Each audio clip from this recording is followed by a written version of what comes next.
ஓரங்குட்டான் உயிரிழந்தமைக்கு நிர்வாகத்தினரே பொறுப்பு என குற்றச்சாட்டு.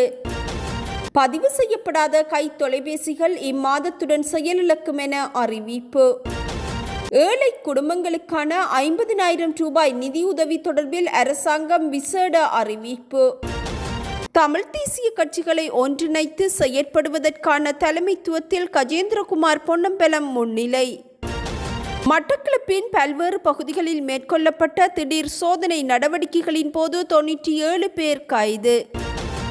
தெஹிவளை மிருகக்காட்சி சாலையில் இருந்த அரிய வகையான ஓரங்குட்டான் என்ற குரங்கு உயிரிழந்தமைக்கு மிருகக்காட்சி சாலையின் நிர்வாகத்தினரே காரணம் என தொழிற்சங்கங்கள் குற்றம் சாட்டியுள்ளன. தெஹிவளை மிருகக்காட்சி சாலையில் இருந்த ஒரேயொரு ஓரங்குட்டான் என்ற குரங்கு நேற்று முன்தினம் உயிரிழந்தது. 15 வயதான குறித்த குரங்கின் உணவு சமிபாட்டு தொகுதியில் ஏற்பட்ட கோளாறு காரணமாக அது உயிரிழந்ததாக தெஹிவளை மிருகக்காட்சி சாலையின் தகவல்கள் தெரிவித்திருந்தன. இறந்த ஓரங்குட்டான் இனக்குரங்கின் உடல் பரிசோதனைகளுக்காக பேராதனை பல்கலைக்கழகத்தின் கால்நடை மருத்துவ பீடத்திற்கு அனுப்பி வைக்கப்பட்டுள்ளது. எவ்வாறாயினும் தெஹிவளை மிருகக்காட்சி சாலை நிர்வாகத்தினரின் அலட்சிய போக்கு காரணமாகவே குறித்த குரங்கு உயிரிழந்ததாக முற்போக்கு தொழிற்சங்க தேசிய மையம் குற்றம் சுமத்தியுள்ளது.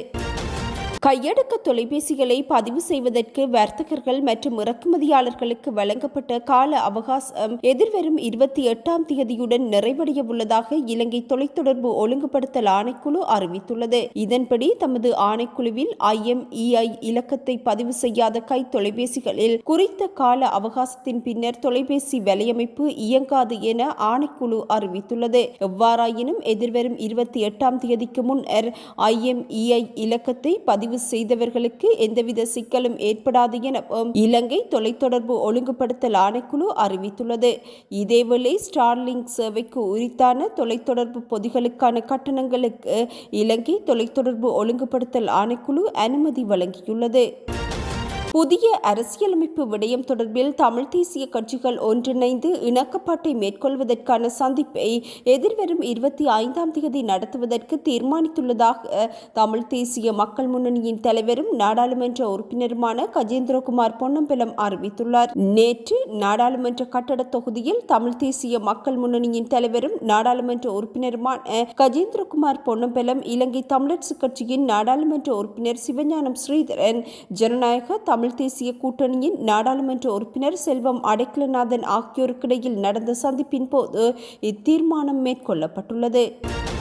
ஜனாதிபதி ஊடாக குறைந்த வருமானம் கொண்ட குடும்பங்களுக்கு 50,000 ரூபாய் நிதி உதவி வழங்கப்படுவதாக வெளியாகும் தகவல்கள் உண்மைக்கு புறம்பானவை என அறிவிக்கப்பட்டுள்ளது.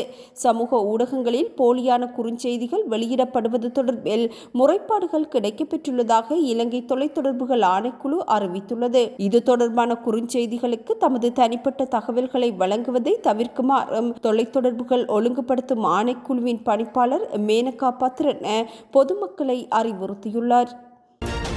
சமூக மாற்றத்திற்காக மக்களின் மனப்பான்மை மாற வேண்டும் எனவும் இது 24 மணித்தியாலங்களில் செய்யக்கூடிய செயற்பாடு அல்ல எனவும் பிரதமர் கலாநிதி ஹரணி அமரசூரிய அறிவித்துள்ளார். கல்வி மற்றும் ஊடகத்துறைகளில் புதிய பரிணாமத்தை உருவாக்கும் சவாலை எவ்வாறு சமாளிப்பது என்பது குறித்து இன்று நாடாளுமன்றத்தில் நாடாளுமன்ற உறுப்பினர் அசித்த நிரோஷன எழுப்பிய கேள்விக்கு பதிலளிக்கும் போதே பிரதமர் இதனை குறிப்பிட்டார். நாட்டு மக்கள் அரசாங்கத்திற்கு வாக்களிப்பதற்கு காரணம் தனிநபர் மாற்றத்திற்காக அல்ல எனவும் நாட்டின் ஆழமான மாற்றத்திற்காகவே எனவும் பிரதமர் குறிப்பிட்டுள்ளார். தேசிய மக்கள் சக்தி அரசாங்கத்தின் கிளீன் ஸ்ரீலங்கா என்னும் வேலை திட்டத்திற்கமைய பேருந்துகள் மற்றும் முச்சக்கர வண்டிகள் குறித்து சில கட்டுப்பாடுகள் விதிக்கப்பட்டுள்ளமை தொடர்பில் பல்வேறு தரப்பினரும் அதிருப்தி வெளியிட்டுள்ளனர். பேருந்துகள் மற்றும் முச்சக்கர வண்டிகளில் மேலதிகமாக பொருத்தப்படும் அலங்கார பொருட்களை அகற்றுமாறு கிளீன் ஸ்ரீலங்கா திட்டத்தின் ஊடாக அறிவுறுத்தப்பட்டுள்ளது. அத்துடன் குறிப்பிட்ட காலப்பகுதிக்குள் அவற்றை அகற்றாவிடின் உரிய சட்ட நடவடிக்கை எடுக்கப்படும் எனவும் போலீஸ் திணைக்களம் அறிவித்துள்ளது. எவ்வாறாயினும் இக்கட்டுப்பாடு தொடர்பில் சாரதிகள் தரப்பில் இருந்து பல்வேறு விமர்சனங்கள் முன்வைக்கப்பட்டுள்ளதுடன் சாரதிகள் தமது எதிர்ப்பினையும் வெளியிட்டு வருகின்றனர். இதேவேளை கிளீன் ஸ்ரீலங்கா வேலை திட்டம் தொடர்பில் 2 நாட்கள் நாடாளுமன்ற விவாதம் நடத்துவதற்கு தீர்மானிக்கப்பட்டுள்ளது. இதன்படி ஜனவரி 21 மற்றும் 22 ஆகிய திகதிகளில் மேற்படி விவாதம் நடைபெறவுள்ளது. கிளீன் ஸ்ரீலங்கா வேலை திட்டம் தொடர்பில் மக்களுக்கு விளக்கமளிக்கும் வகையில் இந்த விவாதம் நடத்தப்படவுள்ளதாகவும் பிரதமர் ஹரிணி அமரசூரிய அறிவித்துள்ளார். முன்னாள் சுகாதார அமைச்சர் கெஹலிய ரம்புக்வெல காலத்தில் இறக்குமதி செய்யப்பட்ட தரமற்ற கண்புரை மருந்து காரணமாக பார்வை இழந்தவர்களுக்கு நட்டஈடு வழங்க அமைச்சரவை அங்கீகாரம் வழங்கியுள்ளது. முன்னாள் சுகாதார அமைச்சர் கெஹலிய ரம்புக்வெல பதவி வகித்த காலத்தில் நுவரெலியா மாவட்ட மருத்துவமனையில் நடைபெற்ற கண்புரை சத்திர சிகிச்சையின் பின்னர் 17 நோயாளர்கள் பார்வை இழந்திருந்தனர். இதனை அடுத்து சத்திர சிகிச்சைகள் உடனடியாக இடைநிறுத்தப்பட்டு மேற்கொள்ளப்பட்ட விசாரணைகளில் தரமற்ற மருந்துகள் காரணமாகவே நோயாளிகளின் பார்வை பறிபோனமை கண்டறியப்பட்டது. இந்நிலையில் அவ்வாறு பார்வை இழந்த 17 நோயாளர்களுக்கு நட்டஈடு வழங்க அமைச்சரவை அங்கீகாரம் வழங்கியுள்ளதாக சுகாதார மற்றும் ஊடகத்துறை அமைச்சர் மருத்துவர் நலிந்த ஜெயதிச அறிவித்துள்ளார். குறித்த மருந்து இறக்குமதிக்கு காரணமான அனைத்து தரப்பினருக்கும் எதிராக சட்ட நடவடிக்கை எடுக்கவும் அமைச்சரவை தீர்மானித்துள்ளது. இதன் அடிப்படையில் 12 நோயாளிகளுக்கு 10 லட்சம் வீதமும் 2 நோயாளிகளுக்கு 7,50,000 ரூபாய் வீதமும் ஒரு நோயாளிக்கு 7 லட்சம் ரூபாயும் வழங்குவதற்கும் தீர்மானிக்கப்பட்டுள்ளது. அத்துடன் 2 நோயாளிகளுக்கு 2,50,000 லட்சம் ரூபாய் வீதமும் நட்டஈடு வழங்க தீர்மானிக்கப்பட்டுள்ளமை குறிப்பிடத்தக்கது. வடமத்திய மாகாணத்தில் உள்ள அரச பாடசாலைகளில் தவணை பரீட்சைக்கான வினாத்தாள் கசிந்த விவகாரம் தொடர்பில் ஆசிரியர் ஒருவர் பணி இடைநீக்கம் செய்யப்பட்டுள்ளதாக வடமத்திய மாகாண கல்வி செயலாளர் அறிவித்துள்ளார்.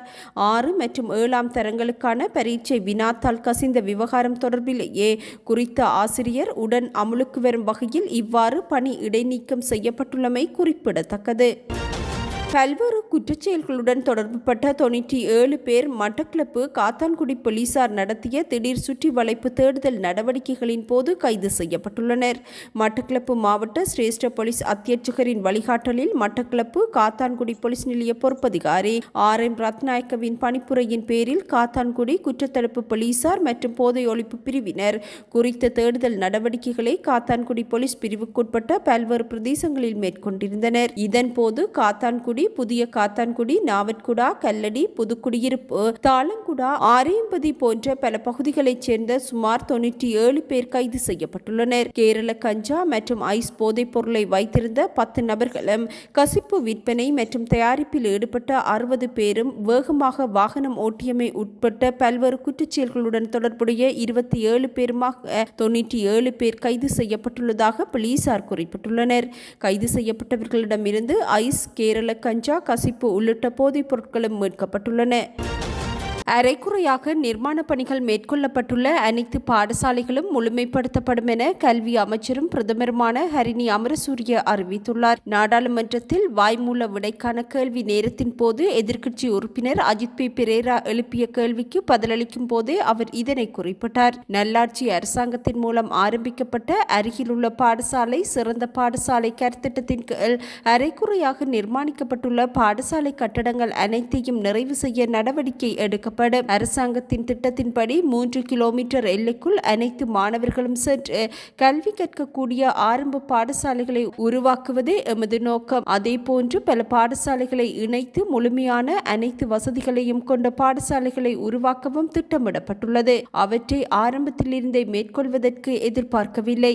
அவ்வாறான அனைத்து பாடசாலைகளும் மீளாய்வு செய்யப்பட்டு 80% அல்லது 90% நிர்மாண பணிகள் நிறைவடைந்துள்ள பாடசாலைகளுக்கு முன்னுரிமை அளிக்கப்பட்டு அக்கட்டடங்களுக்கான நிர்மாண பணிகளை நிறைவு செய்வதற்கு நடவடிக்கை எடுக்கப்படும். அருகிலுள்ள பாடசாலை சிறந்த பாடசாலை கருத்திட்டத்தின் மூலம் நிர்மாணிக்கப்பட்ட பல பாடசாலைகளின் நிர்மாண பணிகள் 50%, 75% இடையில் கைவிடப்பட்ட நிலையில் காணப்படுகின்றன. எவ்வாறாயினும் இத்திட்டத்தின் கீழ் தெரிவு செய்யப்பட்ட பாடசாலைகள் தொடர்பான மீளாய்வு நடவடிக்கைகள் தற்போது முன்னெடுக்கப்பட்டுள்ளதாக பிரதமர் ஹரிணி அமரசூரிய அறிவித்துள்ளார். 2024ஆம் ஆண்டில் 31 பெண்களுக்கு மரண தண்டனை நிறைவேற்றப்பட்டுள்ளது. போதை குற்றச்சாட்டு மற்றும் கொலை குற்றச்சாட்டுகள் தொடர்புடைய பெண்களுக்கே இவ்வாறு மரண தண்டனை விதிக்கப்பட்டுள்ளதாக ஈரான் அறிவித்துள்ளது. இதேவேளை ஈரானில் மரண தண்டனை விதிக்கப்படும் பெண்களின் எண்ணிக்கை அதிகரித்து வருவதாக சமூக ஆர்வலர்கள் விசனம் வெளியிட்டுள்ளனர். 2008ஆம் ஆண்டு முதல் தொண்டு நிறுவனம் ஒன்று ஈரானில் மரண தண்டனை விதிக்கப்படுகின்றமை தொடர்பான ஆய்வுகளை மேற்கொண்டுள்ளது. இதன் அடிப்படையில் 2024 ஆண்டில் ஈரானில் அதிகளவிலான பெண்களுக்கு மரண தண்டனை நிறைவேற்றப்பட்டுள்ளது. 2010 ஆண்டு முதல் 2024 ஆண்டு வரை ஈரானில் 241 பெண்களுக்கு மரண தண்டனை நிறைவேற்றப்பட்டுள்ளதாக குறித்த நிறுவனம் சுட்டிக்காட்டியுள்ளது. எவ்வாறாயினும் இந்த எண்ணிக்கையில் கொலை குற்றம் சாட்டப்பட்டவர்களில் 70% பெண்கள் தம்மை கொடுமைப்படுத்திய கணவரை கொன்றதாக ஆவணப்படுத்தப்பட்டுள்ளமையும் குறிப்பிடத்தக்கது.